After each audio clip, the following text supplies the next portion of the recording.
Por tierra y me izan la República Francesa como rehén. El Emirato Islámico, llamado Daesh, es una creación artificial. Es solamente el instrumento de la política de un grupo de estados y multinacionales. La guerra que se extiende a París resulta incomprensible para los franceses, que nada saben de todas las actividades secretas de su gobierno en el mundo árabe, de sus alianzas contra natura con las dictaduras del Golfo y de su activa participación en el terrorismo internacional.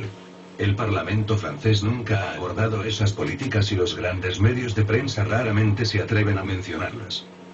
Hace 5 años que los franceses oyen hablar de guerras lejanas, sin entender de qué se trata. La prensa los informó ampliamente sobre la implicación de sus fuerzas armadas en Libia, pero nunca ha hablado de la presencia de soldados franceses en el Levante. Muchos leen mis artículos sobre ese tema pero los ven como extraños cuentos orientales. A pesar de mi historia personal, es de buen tono calificarme de extremista o de conspiracionista y resaltar que sitios web de todas las tendencias, incluyendo los auténticamente extremistas o complotistas, reproducen mis artículos.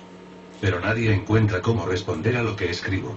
Como tampoco nadie escucha mis alertas sobre las alianzas en las que Francia se ha implicado. Y la verdad ignorada emerge bruscamente.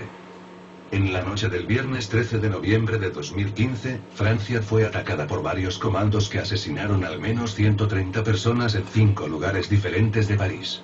Se ha decretado el estado de urgencia por 12 días en todo el territorio nacional y el Parlamento podría prolongarlo. No existe vínculo directo con el caso de Charlie Hebdo. La prensa francesa interpreta este acto de guerra vinculándolo al atentado perpetrado en las oficinas de Charlie Hebdo, a pesar de que los modus operandi son totalmente diferentes. En enero, el objetivo era matar a personas bien identificadas, mientras que el viernes 13 se vio un ataque coordinado e indiscriminado contra un gran número de personas. Hoy se sabe que el redactor jefe de Charlie Hebdo acababa de recibir una donación de 200.000 euros para que continuara su campaña antimusulmana. 1. También se sabe ahora que los asesinos de Charlie Hebdo estaban vinculados a los servicios de inteligencia franceses. 2. Y que el origen del armamento que utilizaron está clasificado como secreto militar. 3. Ya demostré en un trabajo anterior que este atentado no fue una operación islamista. 4. También demostré que fue objeto de una inmediata recuperación mediática. 5. Y que esa recuperación encontró eco en la población hostil a la República. 6. Idea brillantemente desarrollada unos meses después por el demógrafo Emmanuel Doc. 7. Si volvemos a concentrarnos en la guerra que acaba de extenderse a París, veremos que es una novedad en Europa occidental. No es comparable a los atentados perpetrados en Madrid en 2004. En España nadie disparó sobre la gente, tampoco hubo kamikazes sino 10 bombas distribuidas en 4 lugares diferentes. 8. Lo que se vio el viernes en Francia es lo que viven cada día numerosas poblaciones del Medio Oriente ampliado desde 2001. Y también encontramos hechos comparables fuera de esa región, como los 3 días de ataques diferenciados en Bombay en 2008-9. Aunque los atacantes de París fuesen realmente musulmanes e incluso a pesar de que algunos de ellos hayan gritado Allahu Akbar mientras disparaban sobre los transeúntes, no existe ningún vínculo entre esos ataques, el Islam y una eventual guerra de civilizaciones. O sea, esos comandos tenían órdenes de matar gente al azar, sin preocuparse por la religión de sus víctimas. De la misma manera, es absurdo tomar al pie de la letra el móvil que el Emirato Islámico invoca contra Francia, aunque no quepa duda de la implicación de ese grupo en este ataque. Si el Emirato Islámico realmente quisiese vengarse, sería en Moscú donde habría realizado esos ataques. Francia es un estado terrorista, al menos desde 2011. La lectura de esos hechos se hace más complicada porque detrás de los grupos no estatales siempre se esconden estados que los financian. Durante los años 1970, el venezolano Ilich Ramírez Sánchez, más conocido como Carlos, se había puesto, por convicción, al servicio de la causa palestina y de la revolución, con discreto respaldo de la URSS. En los años 1980, el ejemplo de Carlos fue invocado por mercenarios que en realidad trabajaban para quien mejor pagara, como Sabri Albana, más conocido como Abu Nidal, quien efectuó atentados por cuenta de Libia y Siria, pero también por encargo de Israel. Hoy en día existe una nebulosa del terrorismo y de la acción secreta en la que están implicados numerosos estados. Aunque los estados siempre niegan su participación en grupos terroristas, el ministro francés de Exteriores Laurent Fabius declaró en diciembre de 2012, durante la conferencia de los amigos de Siria en Marrakech, que Al-Nusra, la rama de Al-Qaeda en Siria, estaba haciendo un buen trabajo. 10. Teniendo en cuenta su condición de ministro francés, el señor Fabius sabía perfectamente que su respaldo a una organización que el Consejo de Seguridad clasifica como terrorista no le valdría acabar ante un tribunal. Pero sí asumía un grave riesgo para su país, hundiéndolo así en la caldera del terrorismo.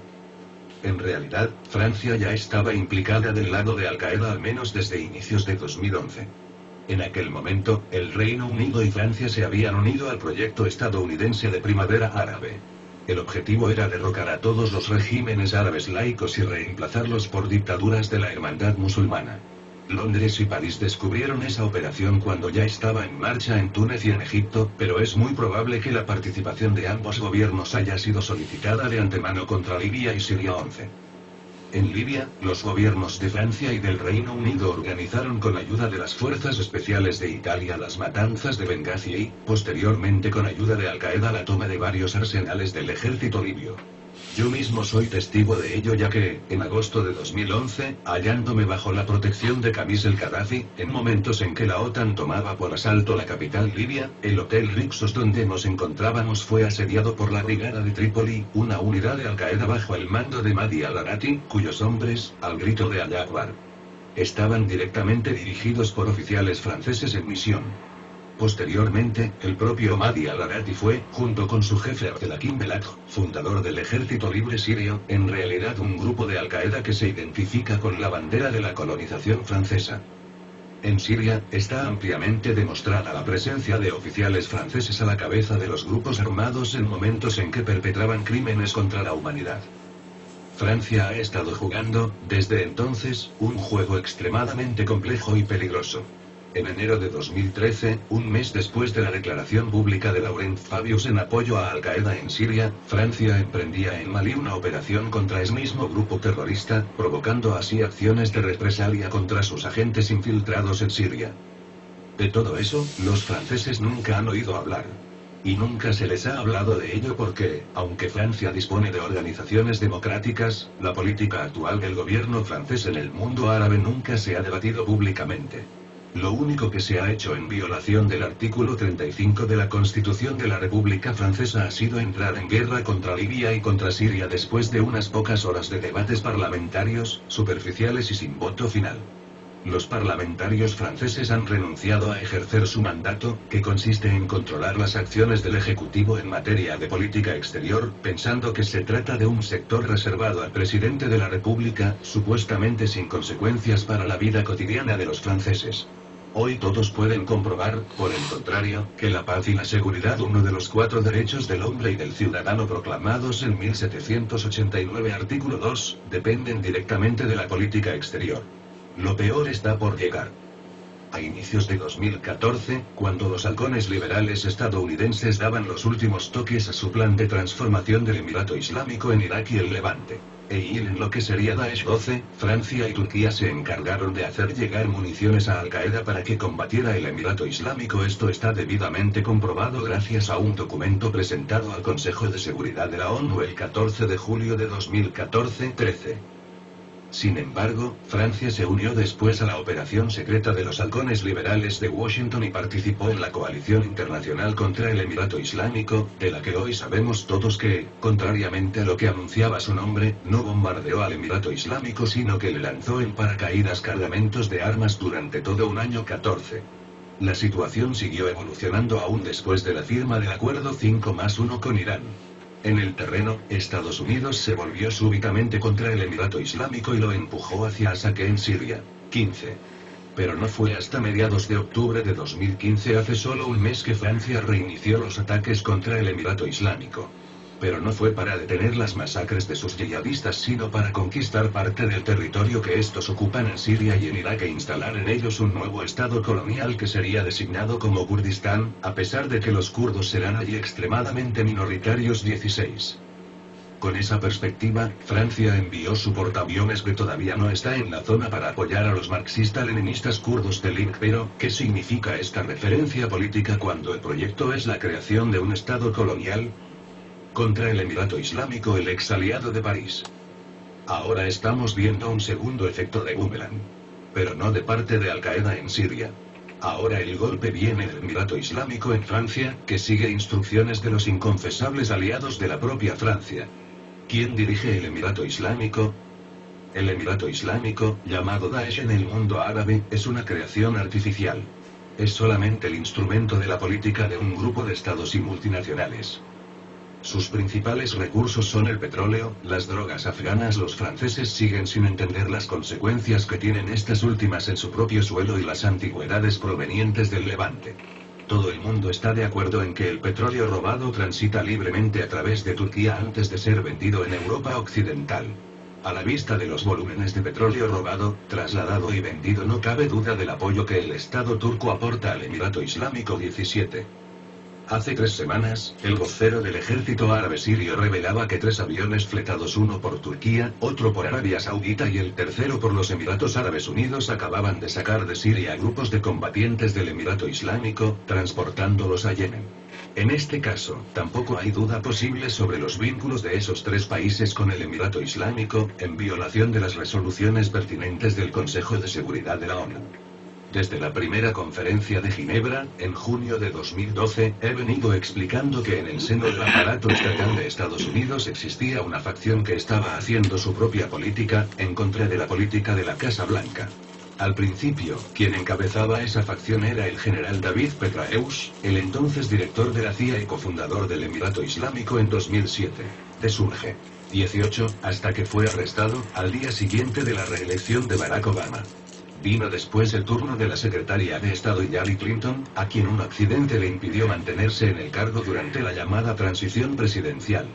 Esa facción prosiguió entonces la lucha a través del embajador Jeffrey Feltman, secretario general adjunto de Naciones Unidas, desde sus oficinas en la sede de la ONU, y del general John Allen, a la cabeza de la coalición que supuestamente luchaba contra el Emirato Islámico. Ese grupo, que forma parte del Estado Profundo estadounidense, que sigue oponiéndose al Acuerdo 5+1 firmado con Irán y lucha contra la República Árabe Siria, sigue teniendo gente dentro de la administración Obama. Lo más importante es que puede contar con la ayuda de grandes transnacionales, que disponen de presupuestos más importantes que los de los estados, lo cual les permite financiar sus operaciones secretas.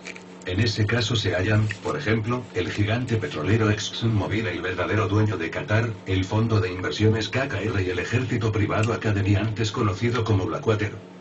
Actuando por cuenta de esos estados y de esas transnacionales, Francia se ha convertido en un país mercenario. El chantaje a Francia. El 11 de noviembre de 2015, el primer ministro de Francia, Manuel Valls, aseguraba que Francia tenía un compromiso en contra del terrorismo 19.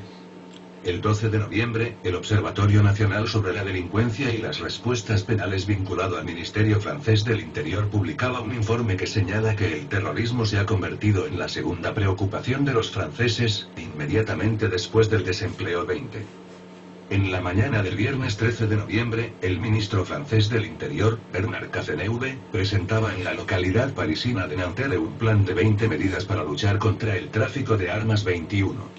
Es evidente que el gobierno esperaba lo peor, lo cual quiere decir que estaba negociando con quienes realizaron los ataques.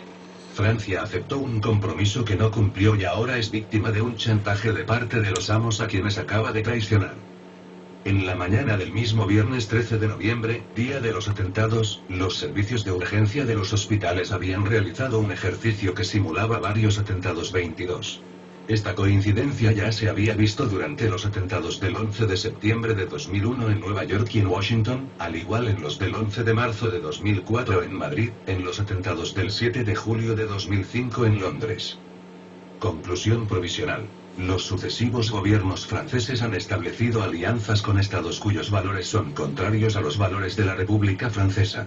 Los gobiernos franceses sucesivos han ido comprometiéndose progresivamente a librar guerras secretas por cuenta de esos estados, antes de renunciar a esos compromisos.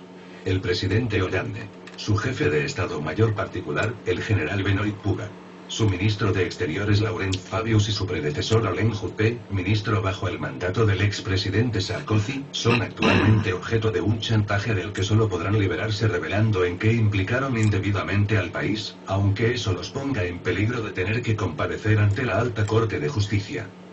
El 28 de septiembre, desde la tribuna de la Asamblea General de la ONU, dirigiéndose a Estados Unidos y a Francia, el presidente Putin exclamaba: Me gustaría preguntar a los responsables de esta situación, ¿están ustedes al menos conscientes de lo que ustedes mismos han hecho?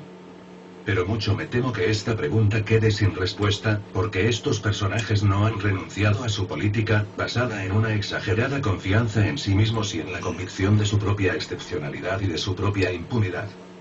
23. Y no lo han escuchado. No lo han escuchado los estadounidenses, ni tampoco los franceses. Ahora es demasiado tarde. Elementos fundamentales. El gobierno francés ha ido alejándose progresivamente de la legalidad internacional. Está perpetrando asesinatos políticos y dirigiendo acciones terroristas al menos desde 2011. El gobierno francés ha establecido alianzas contra natura con las dictaduras petroleras del Golfo Pérsico. Está trabajando con un grupo de personalidades estadounidenses y de compañías transnacionales para sabotear la política de apaciguamiento que tratan de aplicar los presidentes Obama y Putin. El gobierno francés ha entrado en conflicto con esos aliados poco recomendables. Uno de ellos orquestó los atentados perpetrados en París. Thierry Meissan. V-Shapes igual imagen X0020 4 V-Shapes igual imagen X0020 5 1